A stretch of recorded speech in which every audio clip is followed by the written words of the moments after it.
On se met en position afin de débuter immédiatement avec des rowing squats, donc des squats rameurs. On en a pour 40 secondes, notre premier de 6 exercices.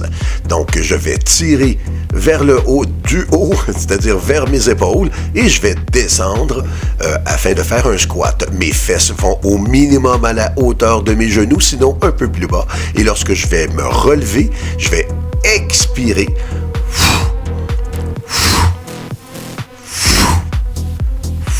Et voilà, en poussant toujours dans les talons. Mon dos n'est pas penché par à l'avant. Mon dos est presque droit, sans toutefois arquer mon dos et mes épaules sont ouvertes. Et on va terminer ce bel premier exercice pour se préparer à notre deuxième qui est des pompes ainsi que des tapes sur les épaules. Je vais effectuer un push-up et de façon alternée, toucher tout simplement mon épaule droite et mon épaule gauche. Vous remarquez que mes épaules, même si je suis sur un bras, restent vraiment parallèles au plancher. Je ne tourne pas sur le côté. Je peux m'aider avec des pompes ou des push-ups assistés, c'est-à-dire sur les genoux. Et dès que je me sens rétabli un peu plus d'énergie, je me remets sur les pieds et je peux écarter les pieds afin de diffuser un peu plus mon poids et répartir mon poids. Ça va m'aider à faire la séquence.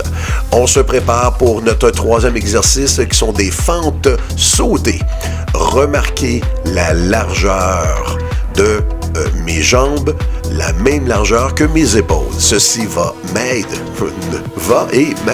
à garder mon équilibre. Je n'ai pas besoin de sauter haut, mais je veux surtout alterner de droite et gauche. Je vais pas descendre beaucoup cette fois-ci, étant donné ma position, mais on remarque que mon dos n'est pas penché par l'avant. J'essaie de rester quand même droit sans arquer mon dos. Je ne veux pas arquer le dos, car sinon, ça va mettre trop de pression sur le bas de mon dos. Mes épaules sont ouvertes. Prochain exercice qui sont mes squats de gauche à droite, donc alterner de gauche à droite. Je peux descendre plus bas ou je peux descendre tout simplement à la hauteur que je voudrais aller. Très important que ma jambe est en pleine extension alors que mon squat est fait vraiment soit sur le côté gauche ou sur le côté droit. Mon dos n'est pas penché par l'avant. J'essaie de garder vraiment mon dos le plus droit possible sans toutefois arquer le bas de mon dos. Mes épaules sont ouvertes, ce qui va m'aider vraiment à faire l'exercice. Évidemment, lorsque je vais me lever, je vais pousser dans les talons et serrer les fesses une fois que je suis relevé. Et je vais expirer lorsque j'effectue un effort. Prochain exercice, des squats avec talons levés. Je ne saute pas, mais je vais faire un squat. Encore une fois, je descends au moins jusqu'à la hauteur de mes genoux. Je vais pousser dans mes talons et lorsque je vais avoir terminé mon mouvement, je vais aller sur le bout des pieds ou tout simplement décoller mes talons du sol. Mon dos n'est pas penché par l'avant, mes épaules sont ouvertes et j'essaie d'avoir quand même une bonne cadence. Je ne m'appuie pas, dis-je bien, sur mes jambes. Je suis en plein contrôle de mon mouvement.